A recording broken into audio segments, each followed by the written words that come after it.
But first up, Richard, you played for the 49ers. Did the Ravens look like clearly the better team last night? Yeah, Skip, they played great defense. They had 4 interceptions, got a 5th from Sam Darnold at the end of the game. I mean, you can't win a game when you turn the ball over 5 times. Their defense was attacking all night. They were swarming. You got to give them a lot of credit. They forced Brock Purdy into bad passes. They tipped the passes away. They intercepted the football. Christian McCaffrey still had a really good game.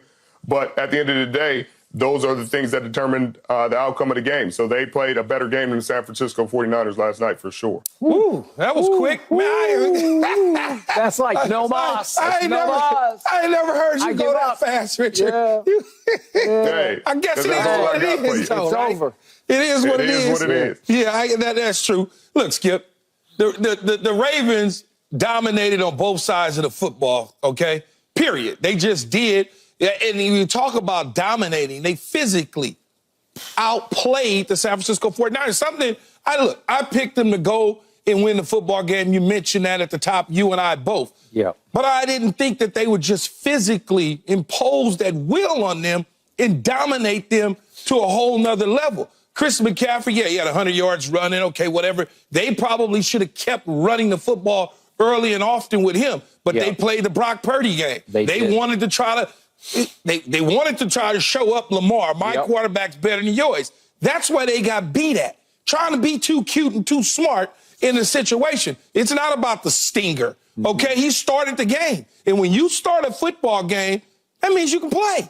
I don't want to hear anything about, his stinger will get better. I don't want to hear any of that. Neither do I. The guy on the other side of the field played like an MVP. On and off the field, he's done a tremendous job in his career. And when you watch what they did with those young receivers and Zay Flowers getting after him, but then a guy like Jadeveon Clowney, he all of a sudden became the number 1 overall pick in last night's game. Agreed. When I look at it, Skip, the lights were too bright, which is crazy as it sounds for the 49ers yesterday, but they were not too bright for the Baltimore Ravens. And you look at the statistical side of things, Lamar Jackson played phenomenal. He did what he could. As I said when we left this show on Friday, they've never seen a quarterback like this. Yes, they faced Kyler Murray a lot in San Francisco, but this is different. This is just a different, I don't want to hear any of this, he can't throw from the pocket. I worry about him in the run game. That's pretty much it. He can't do, miss me with that. This dude here is on a whole nother level than what you've seen before at this quarterback position with this style. Yes, we've had the Cam Newtons of the world and the Michael Vicks. We've had all those guys, even Jalen Hurts. But for whatever reason, he rises to the occasion. And then all of a sudden, the rest of his teammates are following him. And they rise to the occasion. Defense came to play. That's just the flat-out thing is they came to play and the 49ers did not. Precisely. What I loved the most about last night is that the Baltimore Ravens, with their play like a Raven tradition, went into San Francisco, where San Francisco has destroyed teams such as my team, owned that turf, and all of a sudden the Ravens walked on to their turf and said, watch this. And I thought they bullied the San Francisco Bullies in their house on their turf. And that defense is hellacious hard to deal with because they disguise and they smash and they smack.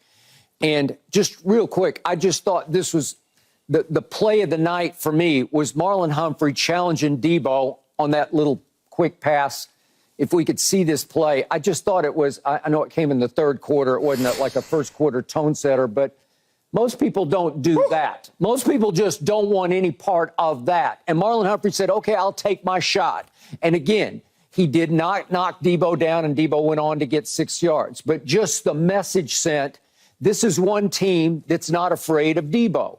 That was the lick of the year to me, even though it's not the smartest thing to do. And Keyshawn, if you want to get Debo down, you obviously should go a little lower. It's just a message play to me. Well, in football nowadays, and Richard can speak to this, for whatever reason, they don't wrap up. No, they don't. They just don't wrap up. If he wraps Debo at the same time the collision, Skip, he brings them down. I think he was more interested in delivering a blow than wrapping up. That's just me. Probably so. Yeah, okay. Then we flip it around to Brock Purdy. And look, I always put everything back in the context of my Dallas Cowboys. We're going to talk about them in just a few minutes, dead or alive. But the point is, there's one way to beat San Francisco, and that is if the 49er quarterback self-destructs. And he is highly capable of self-destructing because he will try just about anything. And sometimes it'll work. Much of the time it'll work. It's worked much of this year. He was the MVP favorite coming into this game. And as I tweeted mid-game, that big whoosh that you just heard was the air escaping from Brock Purdy's MVP balloon because some of the things he tried last night did not work. So let's just go. He threw 4 picks, could have been 5 very easily, and there was one other crazy play we're going to get to. But let's look at the first interception, shall we? He just late with the ball. It's Debo on a dig route. And Kyle Hamilton just sitting there. And I don't think he got fooled. I just think he was late. You got to throw this much sooner. There was a little window to get the ball, but yeah, he has to throw. As soon as Debo passes the linebacker, ball's got to be out. Got to be gone. He led him too far over. He looked and he looked, and then he came back. It looked like third option, and Kyle Hamilton didn't do anything to trick him. I didn't think he just stood there. I mean, right here, George Kittle just needs to run his corner to the corner of the end zone to hold the safety, and it's a touchdown. I mean, it's not that hard of a play. But he did not. And Kyle Hamilton, he ran it short. It looked like Kyle Hamilton was looking around like, seriously? You're going to throw me this? All right. Now let's look at the second pick if we could. Man, that was a corner route, Richard? Yeah, I don't know about a corner. That was supposed to be a corner. That's the problem. It's the ball that gets tipped up in the air by Stevens and picked off. Not a terrible play. It's a great play by the corners coming. Great defensive play, but these are the issues that you have with smaller quarterbacks. You do. I agree. All right. That has nothing to do with a smaller quarterback. Great play by the defense. Okay. And, all right, let's try number 3 because this one is vintage Brock Purdy to me. He says, I don't see it. I don't see it. So I'll just run over here. I'll run over here. I'll run over here, and I'll throw it back across my body into the middle of the field, which is always a bad idea, and it gets tipped up. That's just, again, that's a bad idea throw. That's vintage Brock Purdy.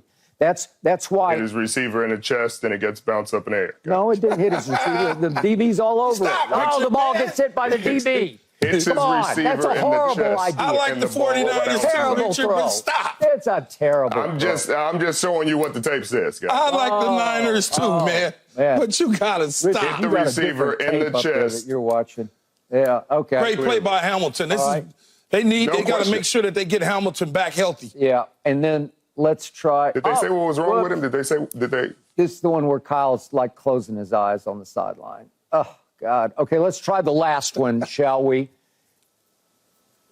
The last one, we're still. Yeah, let's try the last. This is the 4th pick.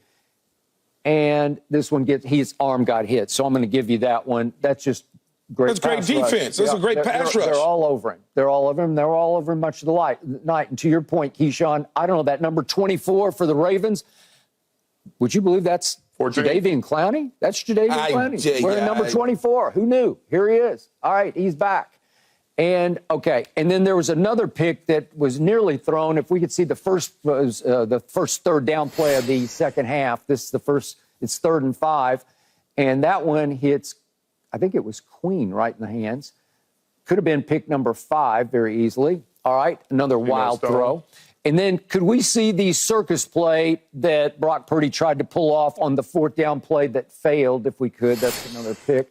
Here's the 4th down play that failed, and he decides to throw it no look over his shoulder to McCaffrey. Okay. The sweet play, though, Skip. All right, I know. The sweet play. He just tried to do whatever he could to keep the drive alive. But that's who this kid is, and he will try just about anything at any time. So, to me, bottom line takeaway is their greatest strength, which has been Brock Purdy, can also be their greatest weakness because he's got that haywire gene in him in which he will try Brett Favre-ian kind of throws.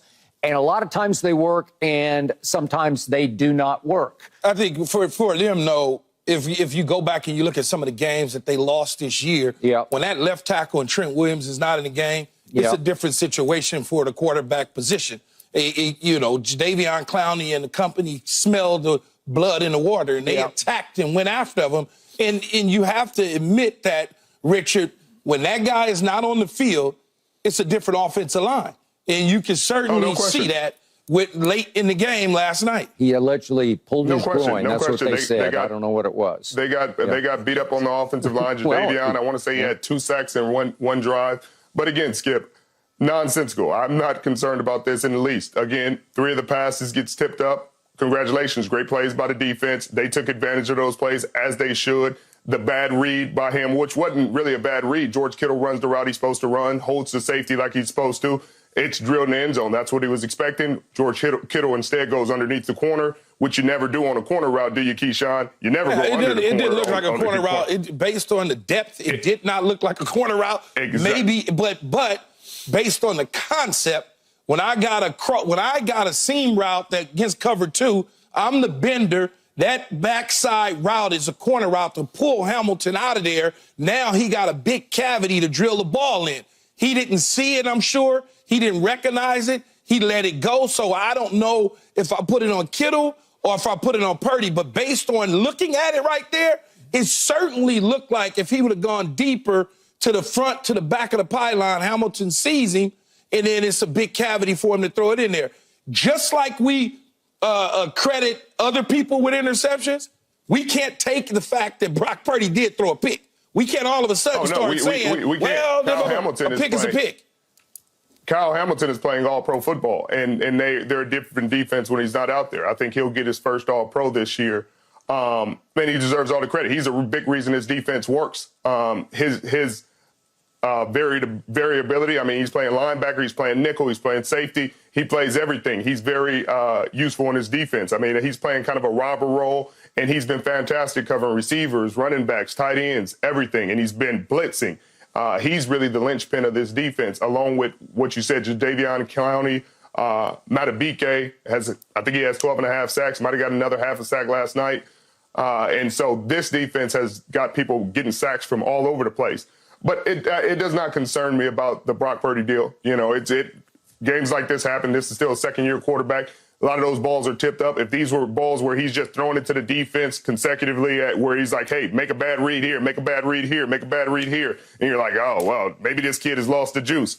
That is not what I saw last night. But again, congratulations to the Baltimore Ravens. They played a big game in a big situation against the #1 team in the league when they had to have it. You know, this is primetime game in December, and you can't throw a 4-interception game in December and expect to win the MVP. No, you cannot. And by the way, real quick point on Kyle Hamilton. He did look like he got hurt in the fourth quarter, and yet John Harbaugh said after the game it did not look serious. He's had a sprained knee, and it looked like he just aggravated it as he went down and got his leg caught up underneath him. So I'm hoping for their sake he's okay, because he is a driving force of that defense. What do you think about the other guy on the other side, though, Skip? Yeah. How well did he play? Yeah. How well did that offense and Zay Flowers and company play? How well did Edwards, when allowed to rush the football, do for them or catch the ball out of the backfield? What do you say about that side of the ball?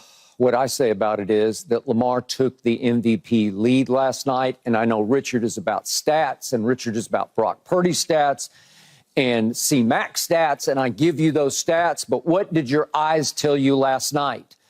Who took the game over last night as the quarterback for the Baltimore Ravens? He controlled the football game from start to finish, and there are very few quarterbacks I've ever referred to as a baller, because the position is not a balling position. But Lamar just balls. He just wants the ball and to control the ball and make the throws and the escapes and the runs that he needs to buy time when he needs to. He's just difficult to deal with. And I thought he just took the game over to the point that on the national stage on Christmas night, he sees the MVP lead from Brock Purdy and Christian McCaffrey. And we'll get deeper into this in just a moment, Richard, but you're probably, if I know you, not buying that. I mean, the stats are all that matter, Skip. I mean, the last 3 MVPs, the last 5 MVPs have had over 40 total touchdowns. You talk about Aaron getting it with 48 touchdowns and I think 4 interceptions. Patrick Mahomes had 5,000 yards and 50 touchdowns. Even Lamar, when he won it, had 43 total touchdowns. So, I mean, I hear what you're saying, but if you're saying a guy is going to win MVP with under 30 touchdowns, it'll be the first time in a very long time. And that may very well be the case. But what did you see with your eyes is what Skip is asking you, not about touchdowns. What did you see? Again, if I judged the MVP off of one game plays, like if I went off of, I saw one game and these guys played great, then we wouldn't have the MVPs that we've had in this league. So what I'm saying is, what you're saying is stats don't matter, Keyshawn. And so for the history of this game, stats have mattered. So for the history of this game, stats will matter. And so when you have to start your conversation off with stats shouldn't matter in this case, there's not an argument to be made. Okay, but Richard, the one stat that matters right now is 12-3, and that's what the Ravens are. I think they're going to be 13-3 when they beat Miami. He beat the dude head to head, Richard. Like, come on, man. Like, come on. Okay, so again, you don't need the stats though. So you beat the guy head to head. You don't need the numbers. We're gonna get into the conversation about the MVP. I just want to know what you saw on the field from Lamar last night, because I know what I saw. I saw the best player on the field was Lamar Jackson. I hear what you're saying. I hear what you're saying, and he played. No question. There's not a debate about that last night. He played a great game last night. Let's not debate that. You're debating the MVP. So are you debating the MVP of the league, or are you debating who was the best player on the field last night? First of all, I asked Skip a simple question. No, Skip asked me a question. So you didn't ask me a question. No, I asked Skip a simple question. I said, what did you see? Then Skip asked you what you saw. You start talking about the MVP. All I want to know, you saw on the field, was he the better quarterback last night? I would say he was the best player on the field. We can argue that. We could debate that to the end of time, but that is 100% the fact. Is he the MVP of the National Football League? Is what Skip was alluding to when talking to me. So that's not. I mean, statistically, that's not the case. But you keep talking about statistics. So what else is there to talk about when you're talking about the MVP of the league? The man is 12-4. He went in a candlestick. Say it again. 12-3. He went in a candlestick. Why do I keep calling it candlestick? It's okay. He went into San Francisco. Okay? And went head-to-head against two people that the nation said was the front runner for the trophy. And so, again, we're talking about statistically. I could go on and on about when Brock Purdy went head-to-head with guys who would lead the MVP race. Keyshawn, that's not an argument to be made. You keep talking about statistics. It's going to be quarterbacks, and I don't have the chart in front of me, but by the time we get to this conversation, Richard, I'll make sure that Nick give me the numbers. It'll be quarterbacks. I can't wait. It'll be quarterbacks in this league on losing teams or teams with less records than Lamar with better numbers. Mm-hmm. So in the end of the day, the number is the W is what matters. So now it's just the quarterback for the winningest team in the league is the MVP. Is that what we're saying now? I'm just trying to figure out what the winningest team in the league plus his numbers. What numbers are you looking at? Touchdowns. Keyshawn Johnson, when he won the MVP of the league, which he has done, it's a different year. Nobody's throwing for 50 touchdowns this year. It's a different year. What I'm saying is the MVP of the league, Keyshawn Johnson, he had 43. So that year, the numbers matter. That year, when he had 43 touchdowns, the number matter. When he doesn't have 43 touchdowns, the number. Team, Richard. He's also on a winning with team. The numbers. So those go hand in hand. Never mind, man, because you... So, Richard, the beauty of last night was we had a solo stage game on Christmas night, this late, on December 25th. It was the first time in 30 years that we had two teams, not since Dallas at New York Giants at the end of the 93 season, with the two teams with the best record playing for home field advantage. It's been 30 years since we had this kind of a showcase, not just team versus team, but in this case, we had an MVP showcase showdown last night. And clearly, the voters are going to be heavily swayed by what they saw this late in the year, because you can't ask for better than this. This was on silver platter for the nation to sit back and behold. And there it was. What the heck are you talking about? They're not comparable. What numbers are you looking at? Don't worry. I will destroy you in the next conversation, Keyshawn. We don't need to keep going back and forth. The numbers will destroy you. There's no logic to your conversation. There's no backup. There's just you saying, I test. I will go number after number after number because the numbers. I know you don't, because the numbers won't support your argument. We're going to get into it when we get into it. The numbers won't support anything you're saying. Oh, all right, man. All right. All right, enough of that for the moment. We will get right back to it in about 30 minutes here on Undisputed because Why we up gotta next, wait so long? we got to we got to bring the playmaker in to talk Cowboys. Why you got that star on? I got to hear what Michael Irvin has to say about Cowboys dead or alive after that thing down there in Miami on Christmas Eve. Dead as a fish. No mercy. No mercy. No mercy. Thanks for watching, Undisputed fans. Do you want more highlights from the show? Make sure to click that subscribe button for all the exclusive content from Undisputed.